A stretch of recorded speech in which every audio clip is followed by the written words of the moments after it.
बिस्मिल्लाहिर्रहमानिर्रहीम, अस्सलाम वालेकुम। मैं हूं मोहम्मद जुनैद हलीम। नाज़रीन, उम्मीद है आप सब खैरियत से होंगे। नाज़रीन, पाकिस्तान के पास मार्का हक के बाद इतने जहाज़ों के ऑर्डर आ चुके हैं कि अगले 5-6 माह में हमारी जान छूटने वाली है IMF से। ये बयान सामने आया हमारे वज़ीर दिफ़ा ख्वाजा आसिफ की तरफ से, दबंग बयान, हौसला अफजा बयान, जिसके बाद ये लगता है कि पाकिस्तान के लिए यकीनी तौर पर अच्छा वक्त शुरू होने जा रहा है। जो फील्ड मार्शल कहते हैं ना कि पाकिस्तान की जो फ्लाइट है वो उड़ान भरने के लिए तैयार है, बल्कि सफ़र भी शुरू हो चुका है और अब उसे कोई इस तरक्की की रफ्तार से रोक नहीं सकता।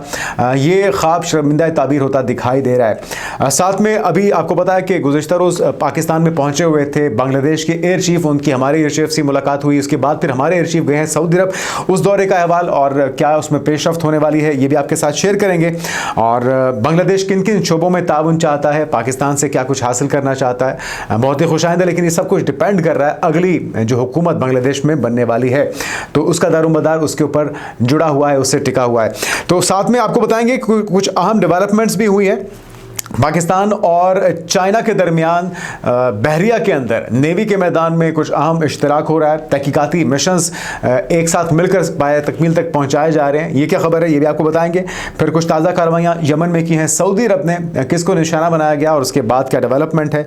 और साथ में ग्रीनलैंड के ऊपर अमरीका हम देख रहे हैं कि अब वेनेजुएला में धावा बोल दिया है और वहाँ से कितना तेल निकालना चाहता है अमरीका, ये खबर भी सामने आई है। डोनाल्ड ट्रंप ने ट्रुथ सोशल के ऊपर और अपने ख्यालात का इजहार भी किया कि उनका इरादा है क्या। लेकिन ग्रीनलैंड के ऊपर भी वो कह रहे हैं कि जी मुख्तलिफ ऑप्शंस के ऊपर गौर किया जा रहा है। वो कौन कौन सी ऑप्शंस हो सकती हैं उसका अहवाल और कुछ और बयानात सामने आए हैं।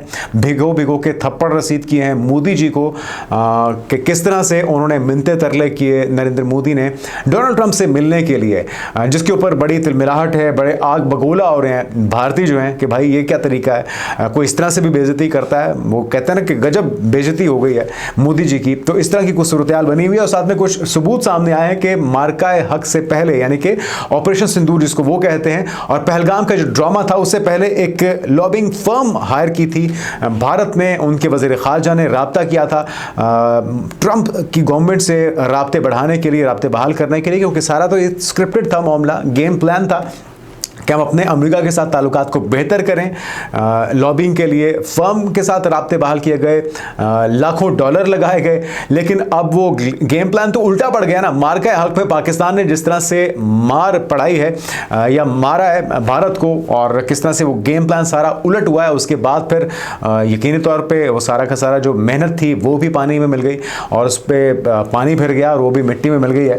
तो ये भी कुछ नाकाबिल तरदीद शवाहिद सामने आ गए कि कितने डॉलर्स जो हैं वो जयशंकर ने लॉबिंग के लिए इस्तेमाल किया। तो एक एक करके नाज़रीन तमाम डेवलपमेंट्स आपके साथ शेयर करते हैं। सबसे पहले बात कर लेते हैं, बांग्लादेश के एयर चीफ पाकिस्तान में मौजूद थे और किन किन शोबों में पाकिस्तान से ताउन चाहते हैं, पहले उसका अहवाल आपके साथ शेयर करते हैं। बांग्लादेश एयर फोर्स यानी कि BF के चीफ ऑफ एयर स्टाफ ने बांग्लादेश एयर फोर्स की फिजाई दिफाई रडार सिस्टम्स के इंजमाम के लिए पाक बहरिया से मुआवनत की दरख्वास्त की है। उस पर भी पाकिस्तान ने वेलकम कहा है। पाकिस्तान खुले दिल से तमाम ममालिक को न सिर्फ खुश आमदीद कह रहा है बल्कि उनके ताउन के लिए भी तैयार है। इसके अलावा पाकिस्तान बांग्लादेश एयरफोर्स के F-7BG-1 और C-130J तैयारों के बेड़े की देखभाल और तकनीकी मुआवनत भी फराहम करेगा। यही नहीं, मुख्तलिफ जो अभी तक चीज़ें जो कि डिटेल में डिस्कस हुई हैं दोनों चीफ्स के दरमियान, उसमें JF-17 थंडर ब्लॉक 3 की फ़रोग से मुतल्लिक मुज़ाकरात पाकिस्तान और बांग्लादेश के दरमियान जारी हैं। बांग्लादेश मशाक जो तैयारे हैं, पाकिस्तान के ट्रेनर तैयारे हैं, वो ख़रीद रहा है। पाकिस्तान रडार और फ़िज़ाई दिफाई निज़ाम के लिए तकनीकी मुआवनत फराहम करेगा और पाकिस्तान बांग्लादेश में मुनासिब सहूलियात कायम करेगा। और फिर वही बात कि ये सब कुछ जुड़ा हुआ है अगली बनने वाली बांग्लादेश की हुकूमत से। ये सब कुछ शफाफ तरीके से होना चाहिए। अवाम, बांग्लादेश की अवाम क्या चाहती हैं उनकी उमंगों के मुताबिक होना चाहिए। भारतीय कोई मुदाखलत, कोई छेड़खानी, कोई उस तरह की जिसको कहते हैं ना कि मोनोपोली या इस तरह की कोई जिसको कहते हैं शरारत नहीं होनी चाहिए, जो कि हम शेख हसीना वाजिद के अदवार में देखते आए हैं। 15 साल तक वहाँ पे करप्शन का बाजार गर्म रखा गया, अपनी मुदाखलत से वहाँ पे हालात ख़राब किए गए, दंगे फसाद, नफरत और प्रोपेगेंडे का बीज जो बोया गया था, ऐसा कोई सिलसिला ना हुआ तो पाकिस्तान पूरी तरह से बांग्लादेश की मुआवनत के लिए तैयार है। आगे बढ़ते नाज़रीन और बताते हैं आपको कि कुछ विजुअल्स भी सामने आए हैं। के जो कि बहुत ही ज़बरदस्त विजुअल्स हैं और आपने देखा इन विजुअल्स को। पाक फ़िज़ा के सरबराह फ़िज़ाई अमला जो है वो भी पहुंचा हुआ है सऊदी अरब और air chief marshal Zaheer Babar Sidhu जो हैं वो सऊदी अरब के दौरे पर हैं। इस मौके पर पाकिस्तानी एयर चीफ मार्शल ने रॉयल सऊदी एयरफोर्स के कमांडर से मुलाकात की, जिसमें दोनों जानिब से बाहमी फ़ौजी ताउन को फ़रोग़ देने के मौके पर तबादला ख्याल किया गया है। और नाज़रीन, ये जो अभी आपको हम विजुअल्स दिखाने लगे हैं ये शिनयांग एयरक्राफ्ट कॉरपोरेशन के हैं, जहाँ पर एक वीडियो में देखा जा सकता है कि दो बिल्कुल नए J-35 नस्ल के स्टेल्थ लड़ाका तैयारे अपनी पहली मुश्तरका परवाज अंजाम देते हुए दिखाई दे रहे हैं। ये 2026 में SAC की प्रोडक्शन लाइन से निकलने वाले पहले J-35 तैयारे हैं, जिसमें से ये विजुअल्स आप देख सकते हैं। बहुत ही ज़बरदस्त तैयारा और तवक्को ये की जा रही है कि 2026 में पाकिस्तान में पहली खेप इसकी पहुंच जाएगी। लेकिन पाकिस्तान से जो तैयारे बाहर जा रहे हैं उसकी खबर दी है ख्वाजा आसिफ साहब ने, और वो क्या कह रहे हैं, वो क्या ज़बरदस्त खुशखबरियाँ सुना रहे हैं, वो भी ज़रा सुन लीजिए।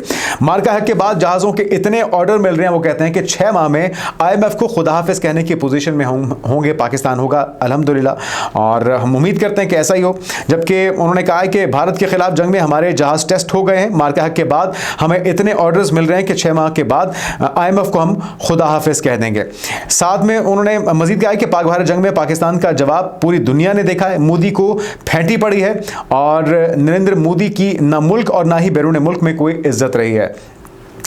और कहते हैं कि भारत ने जारियत की तो वैसे ही जवाब दिया जाएगा जैसे माजी में हमने दिया था। और साथ में उन्होंने कहा कि 2025 में भारत के खिलाफ जंग में कामयाबी के बाद बहुत से पाकिस्तान को ऑर्डर्स मिल रहे हैं। पाकिस्तानी फ़ौज को का जो लोहा है वो पूरी दुनिया मानती है, और दुआ करें कि तुर्किया जो है वो नेतन्याहू को अगवा कर ले। मुख्तलिफ उनसे सवालात पूछे जा रहे थे जिसके जवाब में वो ये सारी बातें कर रहे थे। साथ में उन्होंने कहा कि अगर अमेरिका इंसानियत का दोस्त है तो वो नेतन्याहू को अगवा करे। दुआ करें कि तुर्की नेतन्याहू को अगवा कर ले और सारा हिसाब बराबर कर दे। साथ में उन्होंने कहना था कि अफगान तालिबान और TTP पर एतबार नहीं है, ये भारत से मिले हुए हैं और KP हुकूमत के लोग TTP को भत्ता देते हैं। तो ये इस तरह की सूरत हाल है। मुल्क के अंदर भी यकीनी तौर पे जो स्टेक होल्डर्स हैं उन्हें भी एक पेज पे होना होगा, लेकिन जो आसपास आग भड़क रही है, चाहे वो ईरान के अंदर इस वक्त हम मामला देख रहे हैं, उसके बारे से भी कुछ तशवीशनाक खबरें हैं। ईरान के अंदर ये तशवीश पाई जाती है, उनको ये खदशा है कि मुमकिन तौर पर वेनेजुएला तर्ज का कोई ऑपरेशन अमेरिका कर सकता है, उसमें आयतुल्लाह खामनाई भी टारगेट हो सकते हैं। क्योंकि अभी कुछ रोज़ पहले जो नेतन्याहू का अमेरिका का विजिट था उसके अंदर मीडिया के साथ गुफ्तगू करते हुए भी कुछ हिंट्स दिए हैं, कुछ इशारे दिए हैं डोनाल्ड ट्रंप ने, क्योंकि फुल इल्ज़ाम तलाशी का सिलसिला तो जारी है और उसको लेके ईरान अपनी तैयारी तो किए बैठा है। और उस तरह का तरने वाला कतई तौर पे ईरान तो नहीं हो सकता जिस तरह से वेनेजुएला में हमने देखा है, क्योंकि वहाँ पे हलाकतें हुई हैं, उनके फ़ौजी जवान भी कुछ वहाँ पे 40 से ज़ायद हलाकतें बताई जाती हैं इस ऑपरेशन के दौरान जो कि डेल्टा फोर्स ने किया था। लेकिन बहरहाल खदशात ईरान के अंदर पाए जाते हैं, तो इसके लिए IRGC की तरफ से खदशात का इजहार किया जा रहा है और वो कहते हैं कि जी इसराइल और अमेरिका ईरानी हुकाम के खिलाफ, जिनमें सुप्रीम लीडर आयतुल्लाह खामनाई भी शामिल है, वेनेजुएला तर्ज की खुसूसी फोर्सेस की फौजी कार्रवाई शुरू कर सकते हैं। लेकिन इनकी तैयारी, ईरान की तैयारी इसके लिए मुकम्मल है और वो किसी भी मिस एडवेंचर का भरपूर जवाब देंगे। तो उम्मीद करते हैं कि ऐसी सूरत हाल पैदा ना हो। अगर ऐसा खुदा न खास्ता मामला होता है तो पाकिस्तान के लिए बहरहाल ये एक आजमाइश की घड़ी होगी, क्योंकि पाकिस्तान हमेशा अपने मौके पर कायम रहा है, ईरान के साथ वो खड़े हुए हैं। पहले भी हमने ईरान का साथ दिया था और इस मौके पर भी अगर कोई जारियत मुसल्लत की जाती है तो पाकिस्तान ईरान के साथ कंधे से कंधा मिला के खड़ा होगा। क्योंकि खुदा न खास्ता अगर ईरान की बात आती है तो फिर अगली बारी पाकिस्तान की भी हो सकती है। पाकिस्तान की तरफ कोई मैली आंख से भी देखे तो उसकी आंख निकालने की हमें सलाहियत भी है और जुर्रत भी है। लेकिन बहरहाल बॉर्डर्स हमारे जुड़ते हैं और हमारे बॉर्डर के साथ जुड़े हुए मुल्क के साथ कोई जारियत करेगा और हमारा बरादर इस्लामी मुल्क होगा तो हम कतन खामोश नहीं बैठेंगे, हाथ पे हाथ रख के नहीं बैठेंगे। अच्छा, कुछ मुश्तरका मशकें हुई हैं पाकिस्तान और चाइना के दरमियान। पाकिस्तान चीन मुश्तरका समुद्री तहकीकाती मुहिम का आगाज़ किया गया है। इसका मकसद क्या है, आपके साथ शेयर कर देते हैं। पाकिस्तान नेवी कौमी हाइड्रोग्राफिक ऑफिस यानी कि NHO के ज़रिए पाकिस्तान चीन मुश्तरका समुद्री तहकीकाती क्रूज़ की सहूलत फराहम कर रही है। इस क्रूज़ का जो मकसद है, ये मुहिम जो है वो नेशनल इंस्टीट्यूट ऑफ ओशियानोग्राफी और चीन के सेकेंड इंस्टीट्यूट ऑफ ओशियानोग्राफी के इश्तिराक से जारी है। पाकिस्तान नेवी का सर्वे जहाज़ PNS बहरे मसा साइंसी मिशन के मुआवनत के लिए तैनात किया गया है और इसका मकसद पाकिस्तानी समुद्री हुदूद में बहरी माहौल को बेहतर तौर पर समझना है, तहकीक के नताइज, साहली और ऑफशोर समुद्री हरकियात की बेहतर जांच और मौसर बहरी मनसूबाबंदी में मदद देंगे। और यह मुहिम पाकिस्तान और चीन के माबैन मुसलसल ताउन की मिसाल है और शिमाली बहरा अरब में समुद्री हालात की इलाकाई तफहीम में अहम किरदार अदा करती है। तो पाकिस्तान अपनी जो ताउन है, जो इश्तराक के साथ न सिर्फ अपने असलहे के लिए मुख्तलिफ डील्स, जिस तरह से आपको बताया था हमने पिछले वीडियोज़ में भी कि 2025 में $10 बिलियन से ज़ायद की असलहे की डील्स पाकिस्तान मुख्तलिफ ममालिक के साथ कर चुका है, जिसमें J-17 थंडर हैं, मशाक तैयारे हैं, दीगर साजो सामान है, टेक्नोलॉजी का तबादला भी है। तो ये पाकिस्तान के लिए बहुत ही सेहत अफजा है, हौसला अफजा ये सारे जो इकदाम हैं। लेकिन साथ में हम देख रहे हैं कि आसपास जो आग भड़क रही है वो ईरान तक तो पहुंचने का खदशा है ही, साथ में जो वेनेजुएला पर धावा बोला गया है, अब गेम प्लान आगे का क्या है उससे मुतल्लिक डोनाल्ड ट्रंप क्या बता रहे हैं। वेनेजुएला से आला मयार का वो कहते हैं कि जी 50 मिलियन बैरल तेल जो है अमेरिका लाया जाएगा और इसके बारे में उन्होंने अपने जो सोशल मीडिया का प्लेटफॉर्म है ट्रुथ सोशल, उसके ऊपर उन्होंने ख्यालात का इजहार किया और पैगाम में उन्होंने कहा कि तेल अमेरिका में मार्केट कीमत पर फ़रोग़ किया जाएगा और इसकी आमदनी को वो खुद कंट्रोल करेंगे और इसे अमेरिका और वेनेजुएला के अवाम के फ़ायदे के लिए इस्तेमाल किया जाएगा। वेनेजुएला के अवाम का फ़ायदा होता है नहीं होता है, बहरहाल अमेरिका के फ़ायदे के लिए या अपने ज़ाती फ़ायदे के लिए डोनाल्ड ट्रंप ऐसा करने जा रहे हैं। सदर ट्रंप ने एनर्जी सेक्रेटरी क्रिस राइट को हिदायत की है कि वो इस मंसूबे पर काम शुरू करें और तेल को अमेरिकी बंदरगाहों पर पहुंचाया जाए। साथ में सदर ने पैगाम दिया है कि मीडिया रिपोर्ट्स में बताया गया है कि वेनेजुएला से तेल और अमेरिका बरामद करने के लिए अमेरिका और वेनेजुएला के हुकाम में बातचीत हुई है। खबरसानी एजेंसी के मुताबिक वेनेजुएला से खाम तेल और अमेरिका में रिफाइनरीज को बरामद किया जाएगा। अमेरिका ने दिसंबर के वक्त से वेनेजुएला की तेल दरामदात को रोक दिया था। अच्छा, गेम यहाँ पर रुकती नहीं है। ग्रीन लैंड के हवाले से भी अपने ख्यालात का इजहार डोनाल्ड ट्रंप पहले भी कर चुके हैं, अब भी सोच विचार और गौर फिक्र जारी है। मुख्तलिफ ऑप्शंस पर गौर किया जा रहा है। इस हवाले से डोनाल्ड ट्रंप की तरफ से जो मिलिट्री ऑप्शंस हैं वो भी ज़ेरे गौर हैं और बातचीत के ज़रिए भी वो कहते हैं कि हम देखेंगे अगर बातचीत से मसला हल हो गया तो ठीक, नहीं तो फिर वेनेजुएला तर्ज का कोई ऑपरेशन वहाँ पर भी किया जा सकता है। तो साथ में अमेरिकी सदर डोनाल्ड ट्रंप वाजे कर चुके हैं कि ग्रीनलैंड को हासिल करना नेशनल सिक्योरिटी तरजीह है और सीनियर अमेरिकी अहदेदार के मुताबिक ट्रंप अपने मौजूदा दौरे हुकूमत में ग्रीनलैंड हासिल करना चाहते हैं, जिसके लिए वो उनके मुशीर मुख्तलिफ ऑप्शंस पर गौर भी कर रहे हैं। तो एक ऐसा शख्स जो क्रेडिट लेता था कि 8 महीने में मैंने 8 जंगें रुकवा दी, अब वो एक के बाद एक मुल्क पर धावा बोल रहे हैं।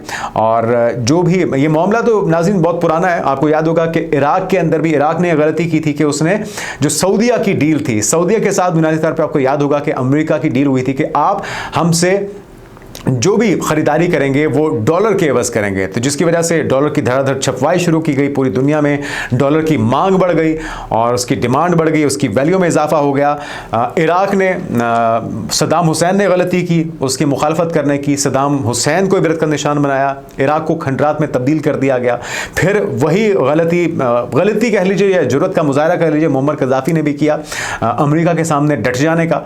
फिर मुअम्मर कज़ाफ़ी और लीबिया का हाल क्या हुआ वो भी आपके सामने है। और अब वेनेजुएला के सदर ने भी, मादुरो ने भी यही किया और उन्हें पता था कि उनके पास एक बड़े ज़खायर हैं, दुनिया के 18% जो ज़खायर हैं तेल के वो वेनेजुएला के अंदर मौजूद हैं और उसी चीज़ की सज़ा उन्हें दी जा रही है। जिसकी लाठी उसकी भैंस, जिसके पास ज़्यादा ताकत है वो किसी के ऊपर भी चढ़ दौड़े और यही हम होता हुआ देख रहे हैं। अब अगला नंबर क्यूबा का है, ग्रीनलैंड का है, फिर ईरान के ऊपर भी हर्जा सराई की जा रही है। तो ये सिलसिला कहाँ पर रुकेगा, कब तक जारी रहेगा ये तो कहना मुश्किल है, लेकिन जब तक आलमी ताकतों का ज़मीर नहीं जागता। चाइना की तरफ से मजम्मत की जा रही है और मुतालबा भी किया जा रहा है कि सदर मादुरो को रिहा किया जाए, लेकिन बात सिर्फ बयानात से नहीं बनेगी, अमली इक़दाम करने होंगे। आप कब तक अपने आप को बचा कर बैठे रहेंगे? आपने विक्ट्री परेड के अंदर चाइना ने मुजाहरा कर दिया कि उनका दिफा शानदार है, ज़बरदस्त है। ताइवान को आप शामिल करने की बात करते हैं, वो भी बहुत अच्छी बात है, लेकिन जब आप इतनी कैपेसिटी में हैं, आप इतने ताकतवर हैं, तो फिर दुनिया में अमन लाने के लिए भी आपको किरदार अदा करना होगा। जिस तरह से अमेरिका दुनिया का ठेकेदार बन के किसी पर भी चढ़ दौड़ता है, तो बाकी ताकतों, चाहे वो रशिया हो चाहे वो चाइना हो, उन्हें भी मैदान में आना होगा और इस मामलात को, इसको अमेरिका की जिसको कहते हैं इजारादारी से बाहर निकालना होगा। आगे बढ़ते हैं नाज़रीन, कुछ और भी डेवलपमेंट्स हैं। आपको याद होगा कि बांग्लादेश और भारत के दरमियान जो ताल्लुकात हैं वो इंतहाई तल्ख सतह पर पहुंच चुके हैं, तारीख की बदतरीन सतह पर पहुंच चुके हैं और हंगामे तो चल ही रहे हैं। साथ में बीसीबी की तरफ से, बांग्लादेश क्रिकेट बोर्ड की तरफ से कहा गया था कि भाई हम आपके मुल्क में आकर वर्ल्ड कप नहीं खेलेंगे, न्यूट्रल जगह पे श्रीलंका में हमारे मैचेस करवाए जाएं। आईसीसी का जवाब आ चुका है। आईसीसी पर अमित शाह के बेटे जय शाह बराजमान है, उनकी इजारादारी है और पाकिस्तान से भी नफरत का इजहार हो, कोई भी छेड़छाड़ हो या तासुब का मुजाहरा हो, हम क्रिकेट के अंदर बढ़ चढ़ के देखते हैं। लेकिन अब जवाब आ चुका है आईसीसी की तरफ से। भाई वो कहते हैं कि बीसीबी को, बांग्लादेश क्रिकेट टीम को भारत में आकर वर्ल्ड कप खेलना है तो खेलें, वरना हमें आपकी जरूरत नहीं है। तो ये धौंस, हरदर्मी और चौधराहट का जो सिलसिला है वो हम देख रहे हैं और उनको पता है कि छोटा मुल्क है, इस वक्त सियासी तौर पे भी बहरान का शिकार है, तो हम इनका कुछ बिगाड़ नहीं सकते। लेकिन मैं समझता हूं कि इस वक्त की ज़रूरत है कि मोहसिन नकवी साहब भी एक्टिव हों।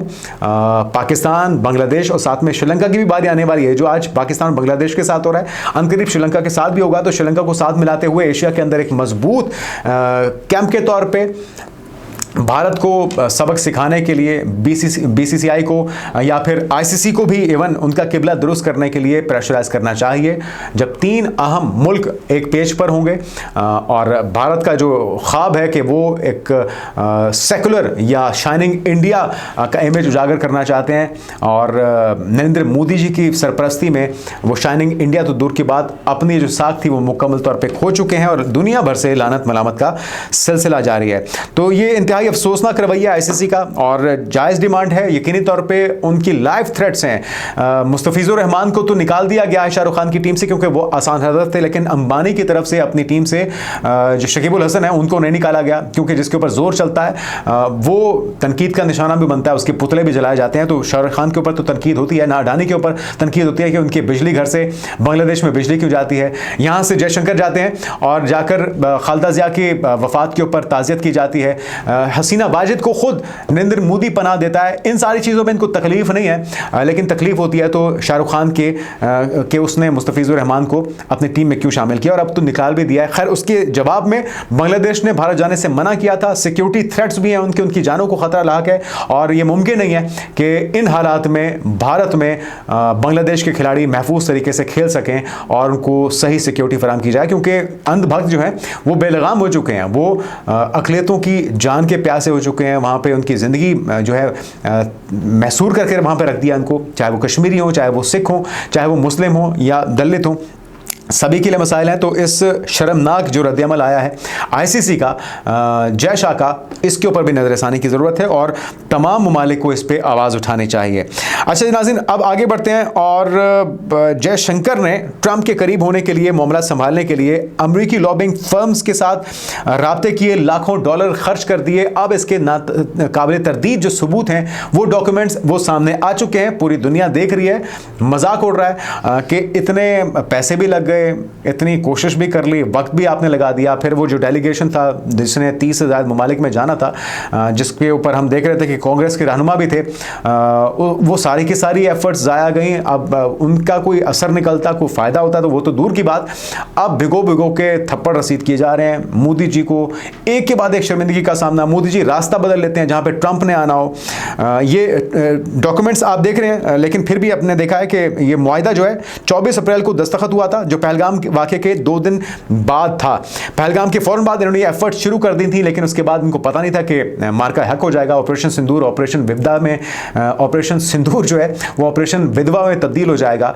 तो ये तो होना ही था। एक प्लानिंग आपकी होती है, एक प्लानिंग मेरी होती है और एक प्लानिंग ऊपर वाले की होती है। तो सबसे ज़्यादा बेहतरीन प्लानर जो है वो हमारा रब है और उसने लिख दिया था कि इस बार जो है मोदी सरकार को फॉल्स फ्लैग ऑपरेशन की जो जिल्लत है उसका सामना करना पड़ेगा और मुंह की खाना पड़ेगी। अच्छा, अब हो क्या रहा है ज़रा देखिए, डोनाल्ड ट्रंप के ख्यालात क्या हैं, किस तरह से वो एक्सपोज कर रहे हैं मोदी जी को, उन्हीं की ज़ुबानी सुनिए। And Prime Minister Modi came to see me. Sir, may I see you, please? Yes, I have a very good relationship with him. He's not that happy with me because, you know, they're paying a lot of tariffs now. तो भारत ने Apache helicopters का order दिया था मगर 5 साल तक उन्हें नहीं मिले। वज़ीर-ए-आज़म मोदी मेरे पास आए और कहा कि सर मैं क्या आपसे मुलाकात कर सकता हूँ। मैंने कहा हाँ कर सकते हो। तो ये है वो ज़िल्लत, ये है वो शर्मिंदगी, ये है वो बेइज्जती। लेकिन बेइज्जती तो उसकी होती है जिसकी कोई इज्जत होती है। मोदी जी को इससे फ़र्क नहीं पड़ता। खैर ये सिलसिला जारी है जब तक मोदी जी भारत में विराजमान है, ये तो भारत में होगा ही। आने वाले दिनों की पेशरफ से आपको आगाह करते रहेंगे। अपना ख्याल रखिएगा। अल्लाह हाफ़िज़।